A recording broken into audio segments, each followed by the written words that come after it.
Hello students, welcome to your channel Chemistry Education EduChem. Okay, this is the part 8 of class 9 chapter number 1 Matter in our surroundings. We have discussed the questions of NCERT. Now today we will discuss the can matter change its state. क्या matter अपनी state को change कर सकता है? आपको मालूम है water की आपने 3 फॉर्म्स देख रखी है, solid, liquid and gas. Solid कैसी है? आइस जैसी. लिक्विड क्या है? वाटर जैसी.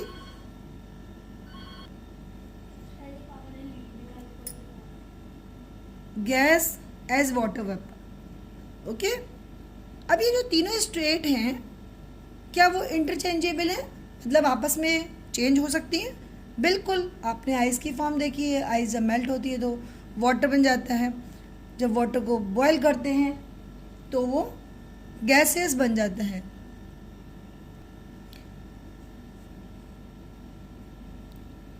तो ये जो इंटरचेंज स्टेट होती है उसके लिए क्या नीड है या क्या रीज़न है जिसकी वजह से स्टेट चेंज होता है? Then there are some activity which is based on this change. Effect of change of temperature. Temperature का क्या इफेक्ट होता है? ओके. Then activity number 1.12 ये इस इफेक्ट को शो करेगी.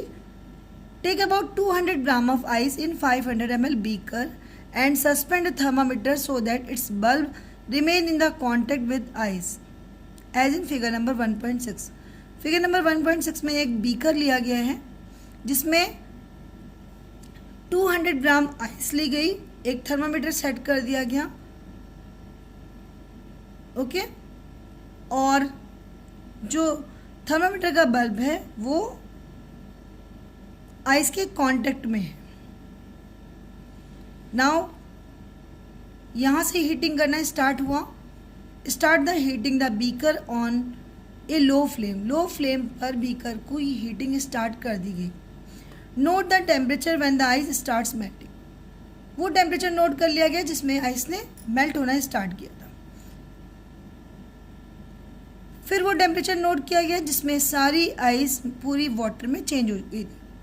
Record your observation for this conversion of solid of liquid state. Solid से liquid state यानी कि आइस से वाटर बनने में जो भी आपको ऑब्जर्वेशन दिखाई पड़ा है कहाँ पर? थर्मामीटर में. उसको रिकॉर्ड किया गया. Now put a glass stirrer in the beaker and heat while stirring till the water starts boiling. अब क्या है? स्टिरर डाला गया और बॉइलिंग करनी शुरू हुई जो वाटर बना है आइस के मेल्ट होने पर. थर्मामीटर देखा गया जब तक कि वाटर का वेपरेशन होता रहा. फिर ऑब्जर्वेशन देखा गया कि वाटर से लिक्विड बनने में वाटर जो है वो गैसेस स्टेट बनने में क्या चेंजेस लाता है. मतलब आपको देखा जाए तो सॉलिड से लिक्विड और फिर उस लिक्विड को बॉयल करके गैसेस स्टेट में लाया गया. स्टेट चेंज हो रही है, बिल्कुल हो रही है. तो क्या ऑब्जर्वेशन रिकॉर्ड करोगे? आपको मालूम होना चाहिए कि सॉलिड को जब हीट किया गया मतलब उसका टेम्परेचर बढ़ाया गया तो पार्टिकल्स की जो काइनेटिक एनर्जी, काइनेटिक का मतलब बोल सकते हो आप मूवमेंट, वो एनर्जी है वो इंक्रीज हो. इस काइनेटिक एनर्जी के इंक्रीज होने के लिए जो सॉलिड के पार्टिकल्स होते हैं वो वाइब्रेट करना स्टार्ट कर देते हैं. और जब पार्टिकल वाइब्रेट करना स्टार्ट कर देते हैं तो वो एक स्पीड ले लेते हैं. The energy supplied by heat overcome the forces of attraction between the particles. ये जो एनर्जी हीट के थ्रू दी जाती है वो सॉलिड के पार्टिकल के बीच में फोर्स ऑफ अट्रैक्शन जो लगा होता है उसको, उस फोर्स को ब्रेक करने में यूज हो जाती है. The particles leave their fixed position. जो पार्टिकल होते हैं, सॉलिड पार्टिकल बहुत पास पास होते हैं, वो अपनी पोजिशन को छोड़ देते हैं और स्टार्ट मूविंग फ्रीली. क्या होते हैं? वो मूव करना शुरू कर देते हैं. एक ऐसी स्टेज आती है जब पूरा सॉलिड मेल्ट होकर लिक्विड में चेंज हो जाता है. The temperature at which a solid melts to a liquid at the atmospheric pressure is called melting point. What is the melting point? The temperature at which, वो temperature जिस पर solid melt करता है liquid form के लिए और किस pressure पे, एटमॉस्फेरिक प्रेशर पे, उसे ही मेल्टिंग पॉइंट कहते हैं. तो what is the definition of melting point? The temperature at which solid melts to a liquid at atmospheric pressure is called melting point. Now melting point of solid is an indication of the strength of force of the attraction between its particle. जो melting point होता है वो बताता है कि solid के बीच में कितना फोर्स ऑफ अट्रैक्शन था. अगर हम आइस की बात करते हैं तो मेल्टिंग पॉइंट कितना है? 273.16 केल्विन. जो मेल्टिंग होता है उसे ही बच्चों हम फ्यूजन बोलते हैं. क्या बोलते हैं? Fusion. Melting is also known as fusion. When solid melts, its temperature remains the same. जब तक सॉलिड मेल्ट करता रहता है उसका टेम्परेचर सेम रहता है. तो जो एनर्जी है वो कहाँ जाती है? जब थर्मामीटर हमने लगाया होगा कि सॉलिड मेल्ट होना शुरू हो गया और जब तक सॉलिड पूरा का पूरा वाटर में चेंज नहीं हो गया तब तक उस थर्मामीटर की रीडिंग में कोई चेंज नहीं आता. जबकि पार्टिकल्स क्या होते हैं? दूर दूर जाना शुरू हो जाते हैं, तभी तो सॉलिड लिक्विड में फॉर्म में चेंज हो रहा होगा. तो जो चेंज हो रहा है वो एनर्जी कहाँ चलेगी? जो पार्टिकल के पास काइनेटिक एनर्जी आई वो कहाँ चलेगी? ऐसी एनर्जी या हिडन एनर्जी को हम बोलते हैं latent heat. Okay, next paragraph में यही बात आएगी. This heat gets used up to in changing the state of solid by overcoming the force of attraction between the particle. ये जो हीट होती है वो फोर्स ऑफ अट्रैक्शन को ओवरकम करने में यूज हो जाती है. As this heat energy is gain by ice, ice इस हीट एनर्जी को लेता है without showing any rise in temperature. उस टाइम पर थर्मामीटर में कोई भी टेम्परेचर चेंज नहीं दिखाई पड़ता. It is considered that it gets hidden into the content of the beaker and is known as latent heat. ये कहाँ पर यूज़ हो रही है? ये बीकर के अंदर सॉलिड पार्टिकल के फोर्स ऑफ अट्रैक्शन को ब्रेक करने में यूज़ हो रही है. इसी वजह से हमें कोई चेंज नहीं दिखाई पड़ता थर्मामीटर में और ऐसी हिडन हीट को हम लेटेंट हीट बोलते हैं. Latent heat. The word latent means hidden. Latent का मीन्स क्या होता है? हिडन होता है, छुपी हुई हीट, है ना. जब सॉलिड वाटर में चेंज हो रहा था या आइस वाटर में चेंज हो रही थी तो मतलब हमें उसका टेम्परेचर में चेंज दिखाई देना चाहिए, लेकिन थर्मामीटर में तो कोई चेंज आया ही नहीं. उसका मीनिंग क्या है? उसका मीनिंग यही है कि वो हीट कहाँ चलेगी? वो हीट उन सॉलिड के पार्टिकल्स को दूर दूर करने में चलेगी और इसलिए टेम्परेचर चेंज नहीं दिखाई पड़ा और उसे हम हिडन हीट बोलते हैं. Word is latent heat. The amount of heat energy that is required to change 1 kilogram of a solid into liquid at atmospheric pressure at its melting point is known as the latent heat of fusion. What is the definition of latent heat of fusion? The amount of heat energy that is required to change 1 kilogram of solid into liquid of at atmospheric pressure at its melting point is known as the latent heat of fusion. 1 kilogram solid को liquid में change करने के लिए जितनी heat की requirement होती है atmospheric pressure पर उसे ही हम लेटेंट हीट ऑफ फ्यूजन कहते हैं. So particle in water at 0 degree Celsius have more energy as compare to particles in ice at the same temperature. Water के जो पार्टिकल होते हैं 0 डिग्री सेल्सियस का जो वाटर होगा that have more energy as compare to ice.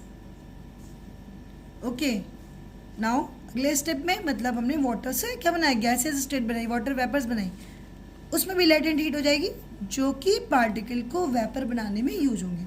When we supply heat energy to water particle start moving faster. जो heat energy हम water को देते हैं तो पार्टिकल्स और मूव करना शुरू कर देते हैं. At a certain temperature a point is reached when the particle have sufficient energy to break the force of attraction of each other.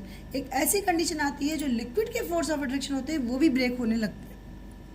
At this temperature the liquid starts changing into gas. इस temperature पे liquid gas में change हो जाता है. और वो temperature जिस पर लिक्विड गैस में चेंज होना स्टार्ट कर देता है, किस प्रेशर पे, एटमॉस्फेरिक प्रेशर पर, उसी को हम बॉइलिंग पॉइंट बोलते हैं। Boiling point is a bulk phenomena है। एंड बॉइलिंग पॉइंट क्या होता है, what is a boiling point? The temperature at which liquid starts changing into gaseous state at the atmospheric pressure. Boiling is a bulk phenomena. Particle from the bulk of the liquid gain enough energy to change into the vapor state. Particle vapor state में change हो जाते हैं। Water के लिए boiling point कितना है? 373 kelvin, या हम बोलते हैं 100 डिग्री सेल्सियस।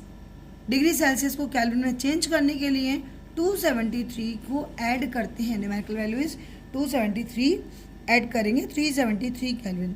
तो वाटर का बॉइलिंग टेम्परेचर अगर बोलना है या बॉइलिंग पॉइंट बोलना है, you can say 100 degree Celsius और 373 kelvin. Particle in steam that is water vapour at 373 kelvin have more energy than water at the same temperature. Most important point, कई बार पूछा जाता है कि अगर 0 डिग्री सेल्सियस का वाटर लें और 0 डिग्री सेल्सियस की आइस लें तो which have more kinetic energy? 0 degree Celsius water है more kinetic energy.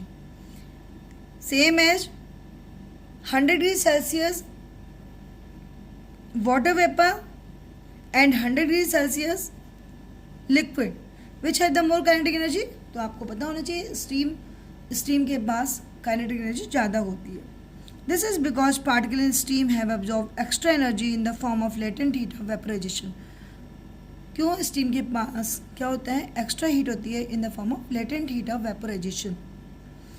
Solid form heat करेंगे लिक्विड बनेगा, लिक्विड को हीट करेंगे गैसेस स्टेट बनेगी, कूल करेंगे तो वापस क्या होता है? सॉलिड स्टेट बन जाती है। Okay, so we conclude that state of matter can be change into another state by changing temperature. हम कह सकते हैं कि जो मैटर की स्टेट होती है वो चेंज हो सकती है, किसके थ्रू? टेम्परेचर को चेंज करके हम मैटर की स्टेट को चेंज कर सकते हैं। We have learn the substance around us change state from solid to liquid and from liquid to gas on application of heat. अब हीट दोगे, सॉलिड से गैसेस स्टेट आ जाएगी via liquid state. But there are some substance that change directly from the solid state to gaseous state. कुछ ऐसे भी substance होते हैं जो डायरेक्टली सॉलिड से गैसेस स्टेट में जाते हैं। ऐसे स्टेट में जाने की प्रोसेस को हम सब्लिमेशन कहते हैं, है ना। डायरेक्ट सॉलिड से किस फॉर्म में? गैसेस स्टेट में। जैसे आपने नेफ्थलीन बॉल्स देखी होंगी, है ना, जिन्हें हम कपड़ों वगैरह में विंटर्स में कपड़े जब रखते हैं तो उनके साथ रखते हैं जिससे जर्म्स नहीं आते कपड़ों में, है ना। तो ऐसी गोलियों को रखोगे तो वो बिना लिक्विड स्टेट में चेंज हुए किस में चेंज हो जाता है? गैसेस स्टेट में चेंज हो जाता है। सॉलिड से डायरेक्टली गैसेस स्टेट बन जाती है। जैसे आप कपूर देखते हैं, है ना, कैम्फर क्या करते हैं? कपूर को लोगे, थोड़ी देर बाद कपूर का अमाउंट लगभग ख़त्म सा हो जाएगा, because it changes into directly gaseous state, solid to gaseous, not with a liquid state. Okay, then a change of state directly from solid to gas without changing into liquid state, vice versa, is called sublimation. solid से gas बनना या gas से directly solid बनना, ये अपने आप में sublimation कहलाता है। ओके बच्चों, now next effect we will discuss in next video. This was the part 8 and this will be helpful for the understanding latent heat and conversion of degree Celsius into Kelvin. Okay, thank you. Have a nice day.